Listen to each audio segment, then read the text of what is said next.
बात उस समय की है जब मुग़ल बादशाह औरंगज़ेब दक्षिण भारत में मराठों से लड़ते लड़ते थक गया।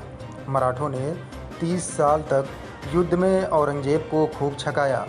मराठों को नष्ट करने चला ताकतवर बादशाह औरंगज़ेब लड़ते लड़ते खुद दक्षिण में ही मर गया। वो अपने जीवन काल में मराठों को मिटाने और पूरी तरह हराने का संकल्प पूरा नहीं कर सका। औरंगज़ेब की मृत्यु के बाद भारत में मराठा शक्ति का वर्चस्व कायम हो गया। मराठा साम्राज्य के शासक तो शिवाजी के वंशज थे, परंतु मराठा राज्य की असली ताकत पेशवाओं के हाथ में थी। पेशवा अर्थात मराठा राज्य का सेनापति। पेशवाओं के पराक्रम से दिल्ली की मुग़ल सत्ता सिकुड़ कर दिल्ली और उसके आसपास तक ही सीमित रह गई।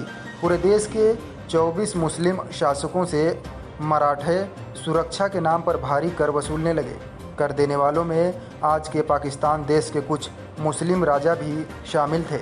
इसके अलावा निज़ाम, भोपाल आदि के कई मुस्लिम रियासतें मराठों को कर दे रही थी। पूरा महाराष्ट्र, कर्नाटक और आंध्र प्रदेश, गुजरात के बहुत बड़े भाग पर मराठों का प्रत्यक्ष शासन हो गया। पेशवा को अपना राज्य सुचारू रूप से चलाने के लिए कई मराठा सेनानायकों की नियुक्ति करनी पड़ी। मल्हार होलकर, रघुनाथ होलकर, महादजी सिंधिया, जनकोजी सिंधिया, भाऊराव मराठा सेनानायकों में शामिल थे। इन सब मराठा सरदारों के पास विशाल ताकतवर सेना थी। मल्हार होलकर, रघुनाथ होलकर, महादजी सिंधिया को पेशवा ने समस्त उत्तर, मध्य, पश्चिम भारतीय राज्यों के कर वसूलने और साम्राज्य विस्तार की जिम्मेदारी दी थी।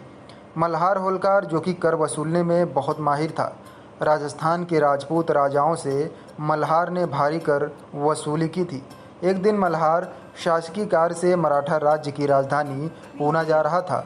रास्ते में वह जमखेड़ के चांडी गांव में रुका। वहां मल्हार ने गांव में एक 10 साल की बालिका अहिल्या को गरीबों को भोजन कराते देखा तो मल्हार उस बालिका से बहुत प्रभावित हुआ। मल्हार ने उस बालिका की शादी उसके पिता से कहकर अपने बेटे खंडोजी होलकर से करा दी। मल्हार अपने सभी युद्ध अभियानों में बेटे के साथ अपनी बहू अहिल्या को भी साथ ले जाने लगा। शीघ्र ही प्रतिभा की धनी अहिल्या राजकाज में प्रशिक्षित हो गई। इधर मल्हार ने मालवा राज्य पर अपना पूर्ण नियंत्रण स्थापित कर लिया और महादजी सिंधिया ने ग्वालियर पर अपना अधिकार जमा लिया। धन की लालसा में मल्हार ने विशाल सेना लेकर जाट राज्य भरतपुर पर चढ़ाई कर दी। जाट राजा सूरजमल के नेतृत्व में जाटों ने अपने अभेद्य कुम्हेर किले से मराठों का मुकाबला किया। युद्ध कई महीने तक चलता रहा। अचानक एक दिन मल्हार के पुत्र खंडोजी ने किले पर सामने से हमला कर दिया। मुस्तैद जाट बंदूकचियों ने खंडोजी को मार डाला।